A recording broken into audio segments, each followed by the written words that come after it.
मा सिएम दिनैनि आसामनि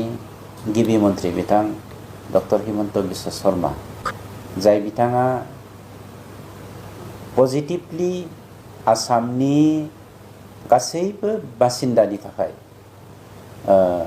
आसामनि रायजो राजाफोरनि थाखाय बिटिसिनि रायजो राजाफोरनि थाखाय जों दे मोनसे सुरक्षानि सिङाव दङ बेखौ पारमानेन्ट खालामनो थाखाय दिनै जा बेबस्था लादों बे बेबस्थानि गेजेराव इभिक्सन होननाय खामानि मावनो गोनां खामानि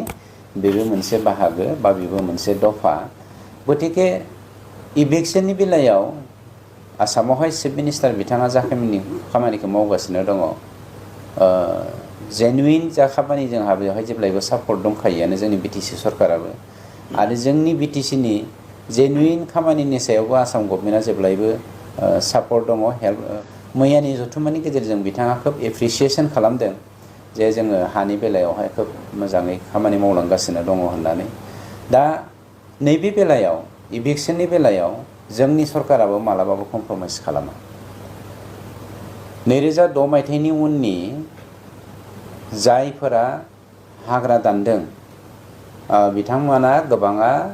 सोरनिबा थुनजुलायनायावहाय होनदों जोङो बे हालामनि थागिबि मोनसे हारिखौ बुंनानै हारिनि मोनथायखौ जोङो फोजोबनो नाङा जोंनियाव गोबां पलिटिशियानफोर दङ जों गोबां राजखान्थियारि फलानफोर दङ खाबु लुबैसुलाफोर दङ जाय बिथांमोना गावनि बेक्तिगत स्वार्थनि थाखायल' मावो नंखायनो इलेक्सनाव जों कमप्रमाइज खालामा बेखायनो जों कमप्रमाइज खालामा होनदों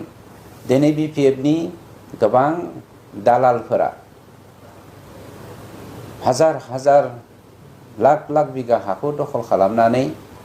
हाग्रा सिफायनानै दखल खालामनानै गावसोर गिदिर मा होनो राबार बागान साहा बागान बानायदों गुबुन फारसे जोंनि 62 जौखोन्दोनिख्रुइबो बांसिन हा गैजायै सुबुंफोरा आलाय सिलाय जाबायबायनानै दङ बिथांमोननो हा होनो नागारनानै गावसोर हाग्रा दाननायनि थाखायनो जोंनि रायजो राजाफ्राबो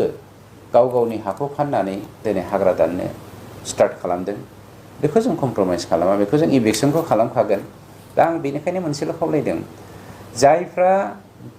2006 मायथाइनि 2005 मायथाइनि डिसेम्बर दाननि सिमावलागै डिसेम्बर 13 ना 31 मोनथाय आं एक्जेक्टलि 31 सिमावलागै जायफ्रा बे हादानावहाय दंहैयो बिथांमोननि थाखाय टेनसन गैया बिथांमोना हाखौ मोनखागोन किन्तु जेराव दं बेवहायनो था किन्तु जोंनिया गाज्रि सर'आ जादों